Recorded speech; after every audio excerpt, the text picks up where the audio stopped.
This episode is presented by Ayala Corporation, Avida, Samsung Performing Arts Theater, the Sandbox Collective, and AC Health.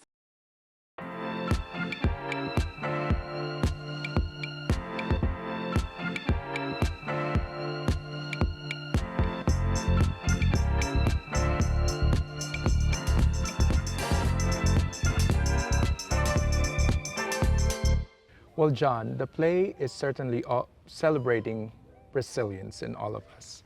And resilience is very much embodied in the LGBT community. The play is being celebrated during Pride Month. How does that make you feel? I feel honored that theater can be part of the experience of the month, not just a symposium, not just a parade, but to go watch a show that will tackle issues that we deal with every day. And I am a member of the community also. So on many, many layers, it's very, very fulfilling. Because it's like a sandwich. There are days when I feel like it's the comedy before the message. There are days when it's the LGBTQIA plus message before the comedy. There are times when it's just fused together. And I have never really encountered a theater project that made me experience it this way. And I think you've mentioned it earlier, although the theme of the play is universal, there are certain aspects of it that you really speak directly to the LGBT community. Is there a particular line or section in it that stand out for you? Two words, marriage equality. Without elaborating too much. That term comes up in the show. And the character falls in love. All right. Well, how do you think the play helps contribute to visibility? Because I know the community is all about visibility, and especially with Pride happening, and that's what we're trying to champion here. How do you think this play help in making sure that that happens? It's very, very satisfying, even as an audience member, and for someone to see it from the audience's point of view, for someone to be seeing it from the cast point of view, sharing this story, because the audience becomes the cast and the cast becomes the audience, and the performer actually gets to watch audience members become actors for a while. So from all of those perspectives, I think effectively covered or effectively heard ang LGBTQIA plus voice. The LGBTQIA plus voice is heard in this piece, and that's very, very special to me. I'm so careful of spoilers. You're doing a good job. Spoilers. Yeah. And it is not just a member of the LGBTQIA plus community falling in love, but it is also a story of him processing this with a parent. Right. Yes, and it's interesting that it comes after May and June. It comes in tail end of June, having come from May, because we went through Mother's Day. And Right. we will go through Father's Day before Okay. enjoying it. It's also a son's story. All right. Yeah, so it's back and forth. Universal, specific. Universal, specific. Well, judging from the feedback online, a lot of those that are already ticket holders for this particular run have seen the show before. Wow, may repeat. yes. May repeat customers. Correct. Aba. Correct. Bringing new friends, I hope. Sure. What do you say to those that perhaps might feel like, oh, I don't think that production is for me, for a bunch of different reasons? Maybe to them, the theme of mental health is not something they're comfortable with, or maybe to them the theme of LGBTQ is not something they're comfortable with. What do you say to those audience members that you want to help convince come see the show? It's a wonderful way to spend your weekend, to spend it in the theater, where you will be taken out of your comfort zone. So, first answer is try something new. And this does not mean participating in the improv windows or the improv moments. Sit back and relax and take in this story, because outside of those highlighted issues, there is laughter. There's laughter. There's situations in a classroom, situations in a veterinarian's clinic, situations in a family's dining room, in a hospital corridor. Yeah. So it's novel the way the story unfolds. You might be in the mood to try for 1 minute to become part of the cast. So to you, try something new, come out of the comfort zone. Yes. Yeah. We're ready for what's next. In a space that's safe and brings us closer to our dreams. Where it is easy to restart our lives.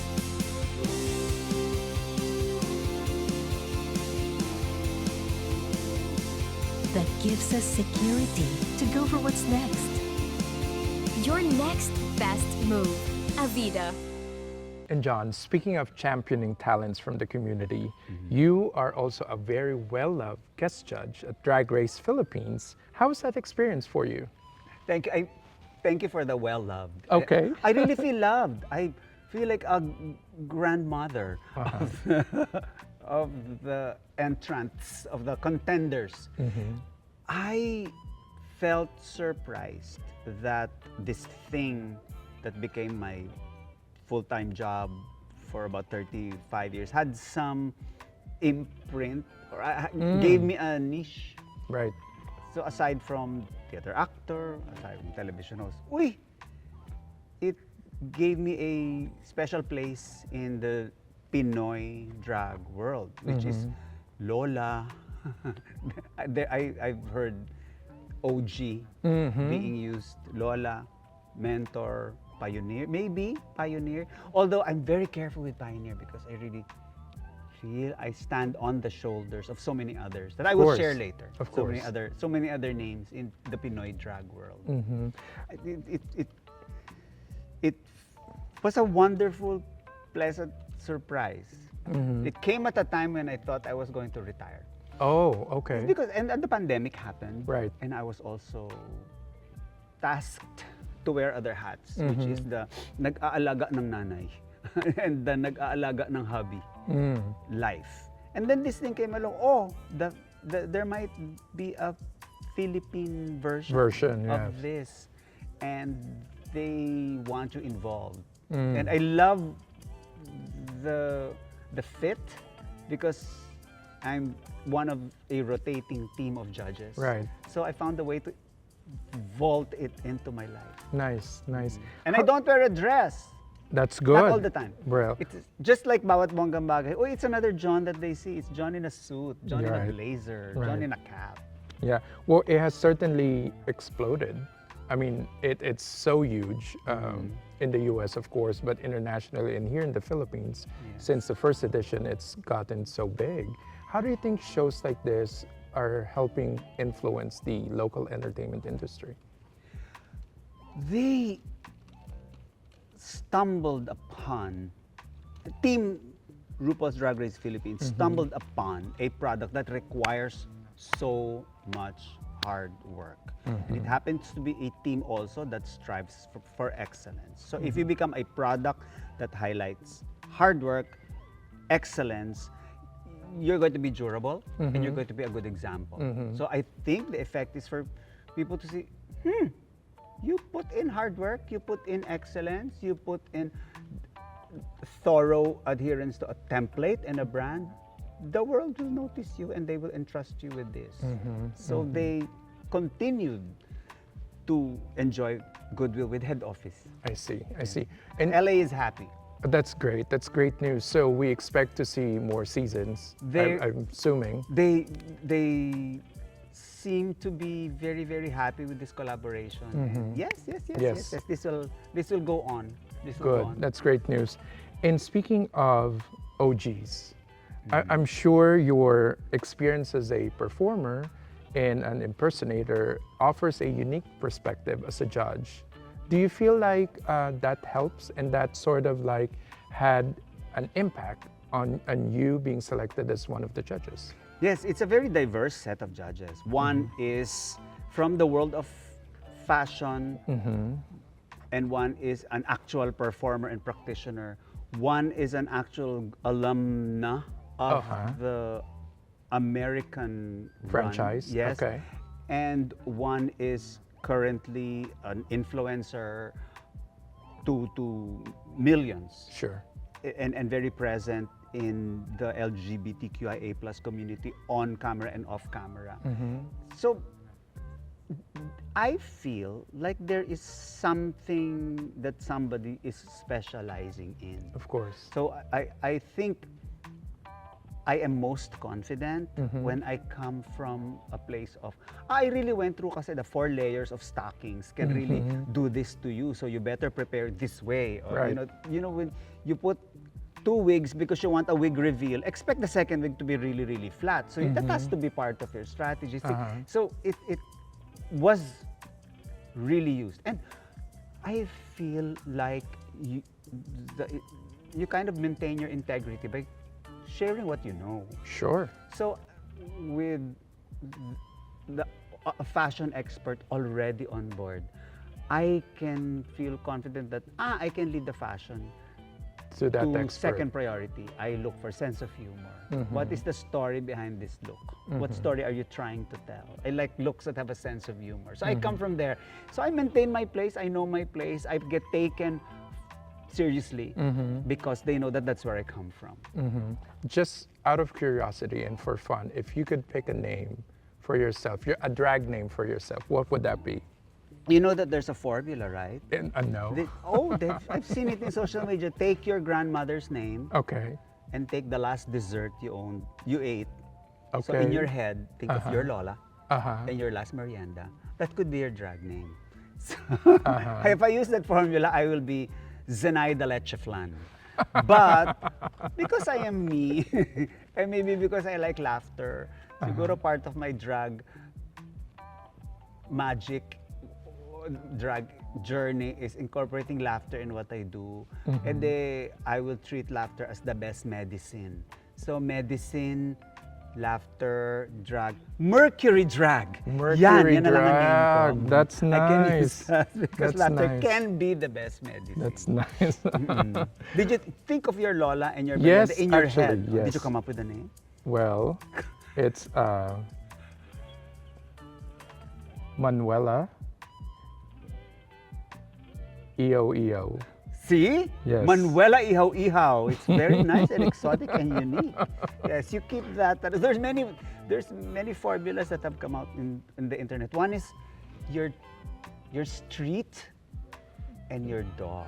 The street you were born. The street that you grew up in. I and see. Unless I'm wrong, unless that's your Yes, porn name. yes. I think that's your That's- porn that's- star name. maybe that's your the porn name star of your name. pet and the name of your What street. was yours? Erase. My porn star name, pet first, I think before street. So, Cookie 13th Avenue. That's my Stormy Daniels. That's right. version. That's right. Yeah. What is mine So, It's- name of pet and name of street. that you grew up in? It's Anna South Superhighway. Anna South Superhighway. Right? Wow. South. There's many men at work there, huh? And it's it's slippery when wet. That's right. That's right. Be careful. Yes. Erase. Well, like I've mentioned, you're known for your iconic impressions, your ability to capture the essence of so many different personalities. Yeah, I think I really enjoy not being me. Yeah. That's how we started. I just don't want to be me. In fact, we recently saw a post of an interview you did for Icon magazine back in 2004, where it was said that you were forced to hold off a job as a professor of economics because another legend, Tessie Tomas, was convincing you to do one of the shows. Can you share more about this Yes. story? I finished a degree in economics because I really, did not have the guts to shift to a communications course, an arts course, a film course, even English, anything closer to my passion because no one in our family really went into performing. I'm from a family of economists and engineers, and economists, an occasional architect. Okay. So I grew up in an environment where it was not considered a safe choice. So I had finished it when I started doing side hustles of production work in shows. And Okay. these are shows of Willie Nepomuceno and Tessie Tomas, comedy icons, especially towards the EDSA 1 revolution time when there was suddenly so much freedom to do political satire. So I was in their shows. And then I graduated while working with them in their shows. And they said, you know what? You just graduated. You can come back to economics after a year or so. Just give comedy 1 year. And then it became 36. Never went back. Right. So that's where the universe took me. But I suspect I run my career or do my shows like an economist. You take supply and demand. It also comes up in what we do. You incentivize the Right. audience.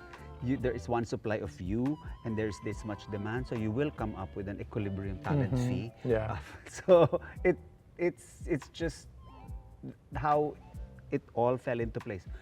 Eventually, I was invited once to address the graduating class of the UP School of Economics. Oh, Yes, fantastic. that year kasi the theme was walking down untraveled roads, something like that. So someone from that college. There's another theater practitioner who came from there, Bart Gingona. Sure. City, the singer, is also from the School of Economics, and it's something that I do not regret taking. But a full-time job teaching it might not happen anymore, and that's okay.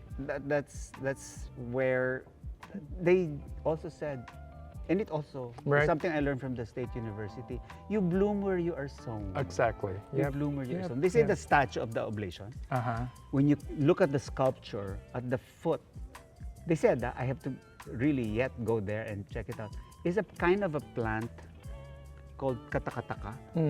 This plant called katakataka is a kind of plant that will bloom anywhere, which is what they say is the journey of a UP student. Nice. Or you Congratulations. graduate, Yeah. you bloom where you are sown. Yeah.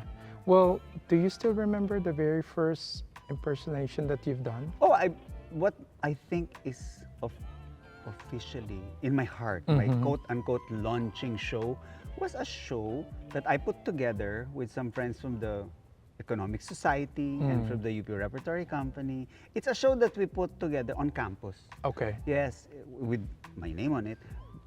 The first character in the first part of that show is my mother. Ah, I of course. performed my mother stopping the show. So I ended the show, please wag niyo. I was returning the tickets. Hindi ko papayagan ng anak ko maging comedian. Dapat ho maging economist dyan. Pwede, pasensya na kayo. Nabola lang kayo ng anak ko. Hindi ho ako nanganak ng Xerox machine. Bakit ba siya nang gagaya? Ganyan. So that was something also my mother eventually got to watch. And it's a very, very special project to me. She was the first one who made it to my repertoire. Nice, nice. Well, speaking of strong women, like your mother, you're known for your impersonations of these iconic strong women. Ate Yes. V, Miriam, Cory, Gloria Macapagal Arroyo.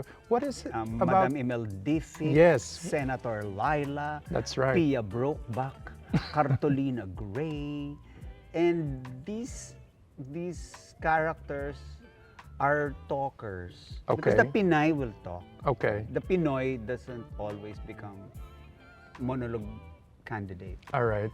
The Filipina is going to be a storyteller and they will tell about heartbreak. So the mother, the wife, the mistress, the public figure, the star, the beauty queen, they're readily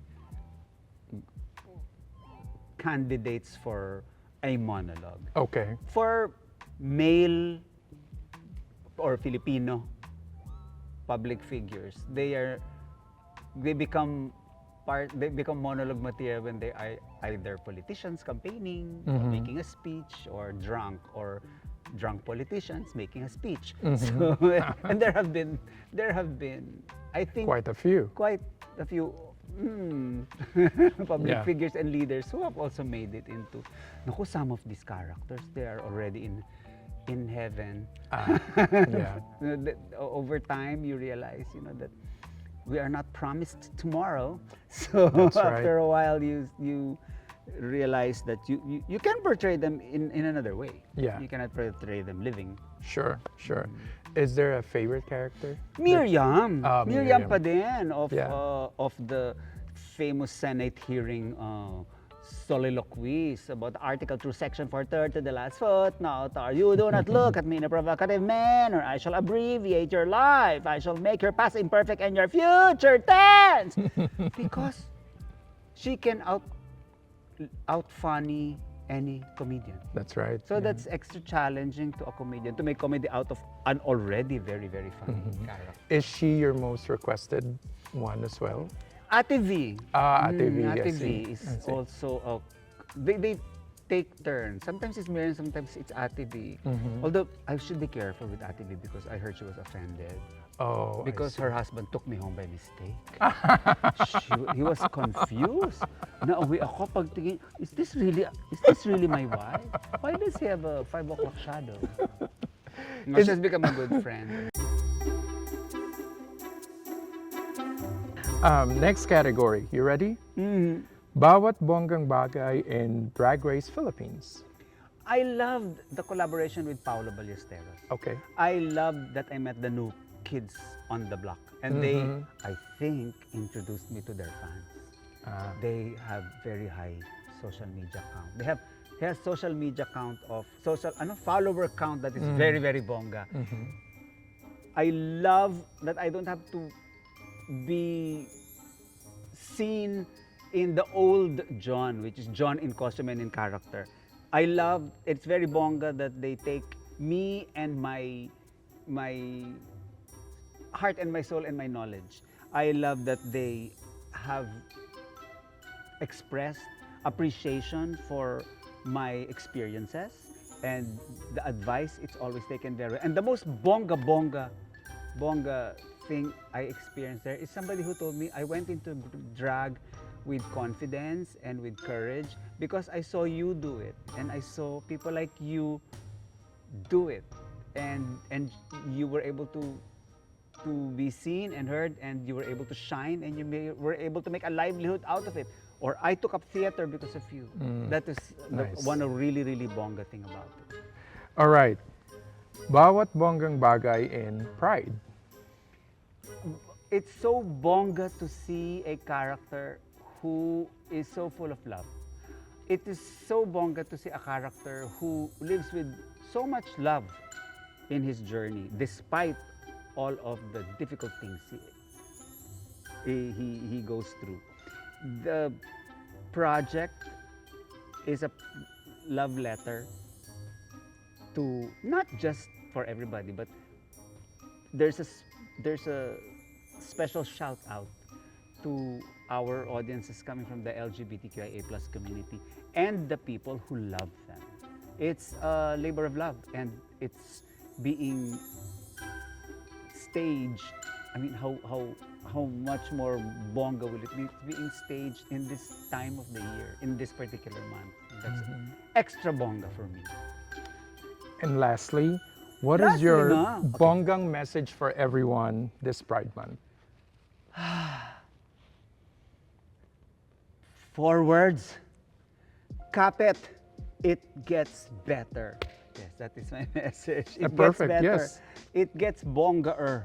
Yes, life is evolving, and if you hang on long enough, you will see that it gets better. But seriously, also because of what's going on in the world, our world still has places where they are not kind to us.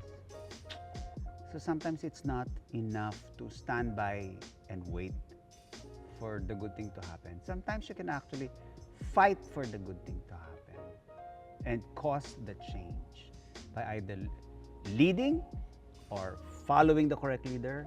Otherwise, stay out of the way or just getting out of the way of the obstacles. You have to fight to be happy, strive to be happy. That's a good one. Yeah. I hope.